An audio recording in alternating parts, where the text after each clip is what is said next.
नमस्कार दोस्तों, स्वागत है आप सभी का डिजिटल तैयारी में। मैं सौरभ भारती आप सभी का हार्दिक स्वागत करता हूं। दोस्तों, जैसा कि आपको पता ही है, हम लोग प्लेटफॉर्म बुक को पूरा कंप्लीट सॉल्व करने का अपना लक्ष्य बना चुके हैं और इसी लक्ष्य में जहां पर हमने पुराना वीडियो छोड़ा था, आज हम फिर से उसी को आगे बढ़ाएंगे। उसी कड़ी में जो अगले प्रश्न हैं हम उन्हें आज सॉल्व करते हैं। जरूर इस वीडियो को देखिए, ये बहुत ही हेल्पफुल होने वाले हैं क्योंकि आपको एक क्वेश्चन तो पता चलता ही है, बट उसकी व्याख्या में मैं आपको कोशिश करता हूं कि कुछ और भी एक्स्ट्रा जानकारी दे पाऊं। ये कम समय में अधिकतम तैयारी और एफिशिएंट तैयारी करने का एक बड़ा ही अच्छा मौका है, तो इसको बिल्कुल मत चूकिए। तो आइए हम शुरू करते हैं। क्रिकेट विश्व कप 2019 की मेजबानी करने वाला देश कौन सा है? देखिए, वैसे तो ये करंट अफेयर्स पुराना हो गया है, विश्व कप हो भी चुका है। इंग्लैंड ने इसकी मेजबानी की थी और इंग्लैंड देश ने ही इस विश्व कप को जीता था। आईपी एड्रेस का अभिप्राय क्या है? देखिए, आईपी का मतलब होता है इंटरनेट प्रोटोकॉल एड्रेस। इसके अंदर क्या है, कुछ संख्याएं होती है जिससे कि विशिष्ट आपका जो कनेक्शन है, आपका जो मॉडेम है, उसकी एक संख्या दी जाती है, जो एक तरीके से आप ये कह सकते हैं ये नेटवर्क का एड्रेस है। आपका जो नेटवर्क है उसका एड्रेस किसी अन्य नेटवर्क से जो कनेक्ट होता है उसी को हम आईपी एड्रेस कहते हैं। ओटीसी दवा क्रोसिन एक क्या है? देखिए, ओटीसी का इसका अर्थ है कि ये एक दर्दनाशक भी होगी और ज्वरनाशक भी होगी, एनाल्जेसिक होगी और एंटीपायरेटिक होगी। ये एक्चुअली ये आपकी मेडिसिन या दवाइयां जो आती है ना, उसके अंदर की कुछ टर्मिनोलॉजीज होती हैं, ठीक है। दर्दनाशक या फिर आपके यहाँ पर जो होती है एसिडिटी नाशक, इन सब का अलग अलग कुछ शब्द लिया जाता है। तो ये जो क्रोसिन दवा है ये दर्दनाशक भी है, यानी कि आपको पेन से भी रिलीफ देती है, और ज्वरनाशक भी है क्योंकि इसके अंदर पैरासीटामोल होता है। नेक्स्ट देखिए, भारत में राष्ट्रीय सुशासन दिवस देखिए हर साल 25 दिसंबर को मनाया जाता है। बेसिकली ये अटल बिहारी वाजपेयी जी का जन्मदिन है और इसी को हम राष्ट्रीय सुशासन दिवस के रूप में मनाते हैं। 5 और 10 रुपए के सिक्के किससे बनाए जाते हैं? देखिए, 5 और 10 रुपए के सिक्के जो बनाए जाते हैं वो तांबा और निकल की मिश्र धातु से बनाए जाते हैं। बिल्कुल ठीक था। निम्नलिखित में से पूर्व प्रधानमंत्री में से किसका नाम भारतीय करेंसी के नोटों पर देख सकते हैं? तो ऑब्वियस सी बात है, ये होंगे हमारे डॉक्टर मनमोहन सिंह। ये आरबीआई के गवर्नर रह चुके हैं, आरबीआई के भूतपूर्व गवर्नर हैं, इसीलिए नोटों के ऊपर 2 या 2 से अधिक रुपए के जो मूल्य के नोट है उनके ऊपर किसके हस्ताक्षर होते हैं? आरबीआई के गवर्नर के हस्ताक्षर होते हैं। 1 रुपए के नोट पर किसका हस्ताक्षर होता है? वित्त सचिव का हस्ताक्षर होता है, ध्यान रखिएगा इसे। ब्लॉटिंग पेपर द्वारा स्याही सोखने का क्या कारण है? कैपिलरी प्रक्रिया, कागज की खुरदरी प्रकृति, परासरण सोखना। कैपिलरी प्रक्रिया बिल्कुल ठीक होगा। अरे यार, ये एक्चुअली क्या आजकल हमें देखने को नहीं मिलता है, बट जब हम वो इंक वाले पेन यूज करते थे ना तब बड़ा देखा जाता था। जैसे इंक की कोई बूंद होती थी ना, कोई ड्रॉप होती थी, उसके ऊपर आप अपना एक पेन का जो निब अगर रख दें, ठीक है, तो वो अपने आप जो है उस इंक को सोख के ऊपर ले जाता था। तो बेसिकली क्या होता है, ये कैपिलरी एक्शन है। मतलब आप जैसे कोई धागा है ना, आप उस धागे को ऐसे पानी में डुबा दीजिए, कुछ देर में वो पानी चलता चलता धागे में ठेठ आपकी उंगली तक आ जाएगा। एंटी मतलब गुरुत्वाकर्षण के विपरीत दिशा में आ जाएगा। इसी को कैपिलरी एक्शन बोलते हैं। तांत्रिक योगिनी पंथ का मूल स्थान माना जाता है। देखिए, इसका मूल स्थान ओडिशा राज्य को माना जाता है। इसमें तंत्र मंत्र हवन इस प्रकार की चीजें की जाती हैं।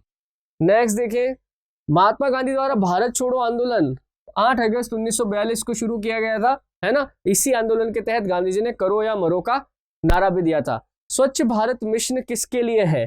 देखिए, स्वच्छ भारत मिशन जो है ये भारत को स्वस्थ एवं स्वच्छ बनाने के लिए है। भारत में पश्चिमी शिक्षा अंग्रेजी भाषा शुरू करने की वकालत किसने की थी? देखिए, ये एक ही व्यक्ति थे, राजा राम मोहन राय, जिन्होंने ब्रह्म समाज की स्थापना की थी, आत्मीय सभा की स्थापना करी थी। ये पहले व्यक्ति थे जिन्होंने भारत में अंग्रेजी शिक्षा को अनिवार्य करना और अंग्रेजी शिक्षा को शिक्षा का माध्यम बनाने की इन्होंने वकालत की थी, क्योंकि ये जानते थे कि आधुनिक विश्व जो है वो अंग्रेजी शिक्षा की तरफ जा रहा है, पाश्चात्य शिक्षा की तरफ जा रहा है। अगर भारतीयों ने इसको आज नहीं अपनाया तो हम इससे पिछड़ जाएंगे। इसीलिए राजा राम मोहन राय को हम अतीत और वर्तमान के बीच का सेतु भी कहते हैं। नेक्स्ट देखिए, यूएनओ का मुख्यालय, संयुक्त राष्ट्र संघ का मुख्यालय वॉशिंगटन में स्थित है। अमेरिका की राजधानी वॉशिंगटन में स्थित है। 24 अक्टूबर 1945 को इसका गठन किया गया था। भारतीय स्वतंत्रता संग्राम के दौरान यंग इंडिया को प्रकाशित किया गया था महात्मा गांधी के द्वारा। ध्यान रखिएगा, महात्मा गांधी जी लंबे समय तक यंग इंडिया के संपादक रहे हैं। BIOS का क्या काम है? देखो, BIOS है बेसिक इनपुट आउटपुट सिस्टम। तो ये जो हार्डवेयर के पुर्जे जो है इनको प्रारंभ करने का काम करता है। मतलब आप जब शुरुआत में कंप्यूटर ऑन करते हो ना, वही है बेसिक इनपुट आउटपुट सिस्टम, यानी कि जो अपना हार्डवेयर है, वो सिस्टम है, सारी जो चीजें हैं वो ऑन होती है ना, वो BIOS का काम करती है। नेक्स्ट देखिए ऑन्कोलॉजी। ऑन्कोलॉजी कभी आप अगर वो गए हो वहां पर हॉस्पिटल वगैरह में तो आपने ये शब्द जरूर पढ़ा होगा ऑन्कोलॉजी। कैंसर डिपार्टमेंट जो होता है जहां पे कैंसर का इलाज किया जाता है उसे ऑन्कोलॉजी कहा जाता है। थार का रेगिस्तान, देखो ऐसे तो इसमें राजस्थान और गुजरात दोनों ठीक है, पर अपन इसमें आंसर क्या लेंगे, इसमें अपन आंसर लेंगे राजस्थान, क्योंकि देखिए थार रेगिस्तान का विस्तार अगर भारत में देखूं मैं तो राजस्थान में भी है, गुजरात में भी है और पंजाब हरियाणा में भी है, परंतु थार रेगिस्तान का सबसे बड़ा विस्तार आपको कहां मिलेगा, राजस्थान में मिलेगा, इसलिए राजस्थान आंसर सही है। में विटामिन डी सबसे ज्यादा होता है, बिनोला, जैतून का तेल, कॉड लिवर, सूरजमुखी का तेल। ये तो बड़ा फेमस सवाल है, कॉड लिवर ऑयल। देखो विटामिन डी जो है ना अपन को कहीं नहीं मिलता है, मतलब विटामिन डी अपन को ये जो अपने खाद्य पदार्थ है ना, मतलब जो वेजिटेरियन वगैरह उसमें नहीं मिलता है। या तो विटामिन डी कैसे मिलता है, सूर्य की रोशनी से। आप सन बाथ लीजिए, सूर्य की रोशनी में आप बैठे तो अपनी त्वचा का जो पिगमेंट है, वर्णक है, वो डायरेक्ट जो है वो विटामिन डी ग्रहण कर सकता है धूप से। अदरवाइज कॉड लिवर, कॉड एक मछली होती है, उसके लीवर्स में जो तेल निकलता है उसमें विटामिन डी की मात्रा पाई जाती है, तो वहां से मिलेगा। भारतीय संविधान दिवस कब मनाया जाता है, 24 नवंबर, 25 नवंबर, 26 नवंबर, 27 नवंबर। देखो इसका सही आंसर है 26 नवंबर। देखो 26 नवंबर 1949 को हमारा संविधान पूर्णतया बनकर तैयार हो गया था। हालांकि इसको पूरी तरह से लागू नहीं किया गया था, इसके कुछ उपबंध ही लागू किए गए थे। पूर्णतया हमारा संविधान लागू हुआ 26 जनवरी 1950 को। तो जब ये बनकर तैयार हुआ 26 नवंबर को, तो उस दिन तो हम क्या मनाते हैं, संविधान दिवस, कॉन्स्टिट्यूशन डे। और जिस दिन ये लागू हुआ उस दिन हम मनाते हैं गणतंत्र दिवस, कब, 26 जनवरी को। नेक्स्ट देखो, भारत की मवेशी रोग निगरानी पूर्व प्रणाली का नाम क्या है, cattle safety laboratory, animal safety laboratory, bio safety laboratory, cattle monitoring laboratory. इसका सही आंसर होगा बायो सेफ्टी लेबोरेटरी, बिल्कुल ठीक है। भार की उपस्थिति के कारण हमें गंध महसूस होती है, जिससे एलपीजी सिलेंडर के लीक होने का पता चलता है। Nitrogen peroxide, carbon monoxide, sulphur यौगिक, कार्बन डाइऑक्साइड। देखो इसका सही आंसर है सल्फर यौगिक। देखो इसका क्या है, सल्फर यौगिक होता है, एक होता है इथाइल मरकैप्टन। इथाइल मरकैप्टन, इसकी उपस्थिति के कारण ही जो है हमें एलपीजी में गंध का अनुभव होता है। सल्फर की गंध है ना, बहुत तीखी गंध होती है, बात समझ रहे। बेसिकली आपको जो एलपीजी के लीक होने पर जो तीखी गंध आती है ना, वो वास्तव में किसकी है, सल्फर की है। तीसरी पीढ़ी की उस एंटी टैंक मिसाइल का नाम क्या है, जिसका राजस्थान में डीआरडीओ द्वारा सफलतापूर्वक परीक्षण किया गया। रट लो इसको तो यार, ये नाग है। नाग हमारी एंटी टैंक मिसाइल है और ये फायर एंड फॉरगेट के सिद्धांत पर काम करती है। दागो और भूल जाओ, अगर आपने इस पर टारगेट लॉक करके आपने मिसाइल फायर कर दी तो फिर आपका टारगेट बच नहीं सकता है। नेक्स्ट देखो, भारतीय सशस्त्र बलों ने ऑपरेशन मेघदूत चलाया था। बेसिकली यार ये चलाया था सियाचिन ग्लेशियर के। देखो कारगिल युद्ध का जो ऑपरेशन चलाया गया था उसका तो नाम था ऑपरेशन विजय, बात समझ रहे। और जो सियाचिन ग्लेशियर को फ्री करवाने के लिए जो ये अभियान चलाया गया था, सैन्य अभियान, इसका नाम था ऑपरेशन मेघदूत। दबाव को नापा जाता है, देखो दबाव या प्रेशर, ठीक है। दबाव जो है, ये दबाव हिंदी में लिख देता हूं मैं, ये क्षेत्रफल का व्युत्क्रमानुपाती है। दबाव क्या है, क्षेत्रफल का व्युत्क्रमानुपाती है, यानी क्षेत्रफल अगर घटेगा तो दबाव किसी वस्तु का बढ़ेगा। तो ये किस पे निर्भर करता है, दबाव, बल और क्षेत्रफल पर, बिल्कुल ठीक है। यदि वायु गुणवत्ता सूचकांक के बीच हो तो वायु प्रदूषण के स्तर को मध्यम कहा जाएगा। देखो अगर ये 101 से 150 के बीच में हो ना तो ये मध्यम वायु स्तर का प्रदूषण कहा जाता है। इससे ज्यादा हो तो ये खतरनाक स्तर का वायु प्रदूषण है। मोबाइल फोन का उपयोग करके धन का स्थानांतरण करने वाली प्रक्रिया है, तो ये देखो ये IMPS बोलते हैं इसको, इसको बोलते हैं इंटरमीडिएट पेमेंट ट्रांसफर, बात समझ रही है। IMPS का फुल फॉर्म है, मतलब मोबाइल का उपयोग करके आप जो इंटरमीडिएट पेमेंट ट्रांसफर इसको कहा जाता है। मतलब मोबाइल को आपने एक ऐसे बैंक और आपके बीच का मीडिएटर बना लिया है, तो IMPS कहते हैं इसको। 2015 में राजीव गांधी खेल रत्न पुरस्कार से किस को सम्मानित किया गया था। 2015 में देखिए सानिया मिर्जा को यह पुरस्कार मिला था, हालांकि पुराना हो गया। अभी हाल ही में खेल रत्न पुरस्कार, राजीव गांधी खेल रत्न पुरस्कार से हमारे 5 खिलाड़ियों को सम्मानित किया गया था, इसमें रोहित शर्मा भी एक थे, ध्यान रखिएगा।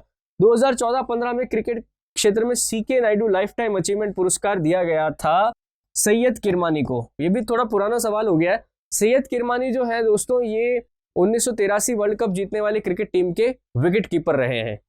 नेक्स्ट देखें, माचिस की तीलियों में बेटा सल्फर, फास्फोरस, मैग्नीशियम, पोटेशियम, तो फास्फोरस लगा होता है।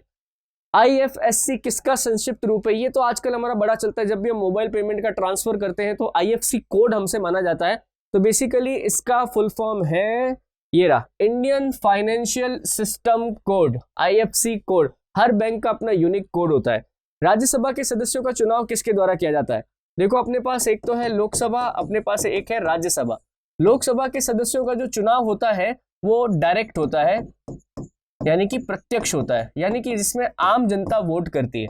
राज्यसभा सदस्यों का जो चुनाव किया जाता है वो अप्रत्यक्ष तरीके से किया जाता है, यानी कि जनता के चुने हुए प्रतिनिधि जो है वो राज्यसभा का प्रतिनिधि चुनने के लिए वोट करते हैं।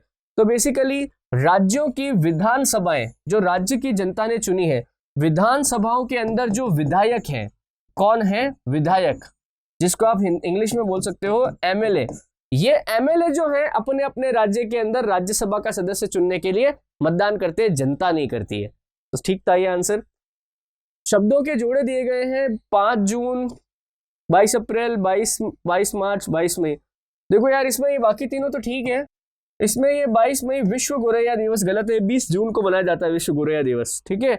रुपए के चिन्ह के लिए रुपए का डिजाइन आयुध विजेता कौन थे? ये तो उदय कुमार थे। ये उदय कुमार जो है इन्होंने ही ये रुपए का डिजाइन जो है ये वाला बनाया था।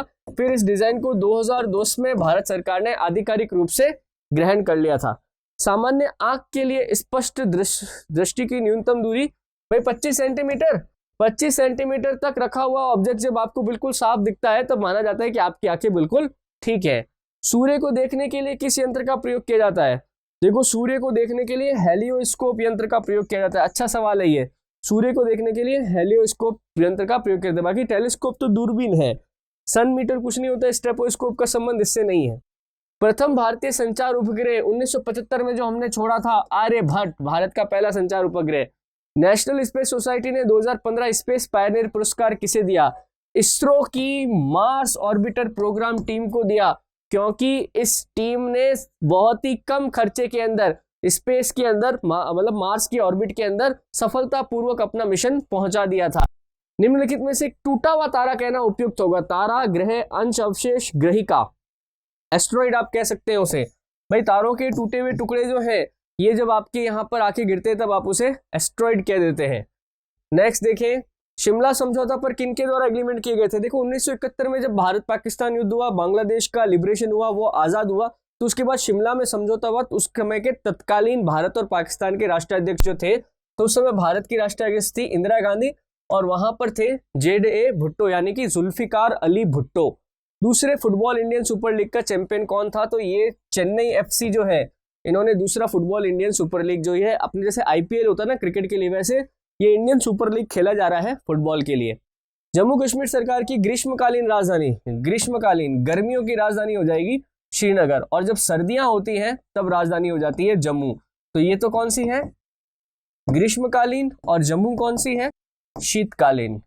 नेक्स्ट देखें, निम्नलिखित में से कौन सा इस समूह का सदस्य नहीं है? Unix, MS-DOS, Windows, firewall. तो इस समूह का सदस्य ये नहीं होगा फायरवॉल। देखो बाकी सारे ऑपरेटिंग सॉफ्टवेयर है, Unix, MS-DOS, Windows operating software है जो कि सिस्टम को सपोर्ट ऑपरेट करते हैं, जबकि फायरवॉल जो है आपके नेटवर्क को अननेसेसरी फाइलों से या वायरस से बचाने का काम करता है। तो दोस्तों ये था हमारा आज का एक क्विक लेक्चर, जिसके अंदर हमने कई सारी चीजों पर चर्चा करी, कई सारे नए प्रश्न हमने सीखे। ऐसी ही ये सीरीज अभी आगे कंटिन्यूस चलती रहेगी, चैनल के साथ आप बने रहिए। और कोई आपका सजेशन है या क्वेश्चन है तो ओपन प्लेटफॉर्म में आप जरूर कमेंट कर सकते हैं। फिलहाल इस लेक्चर में इतना ही। Thank you. Please like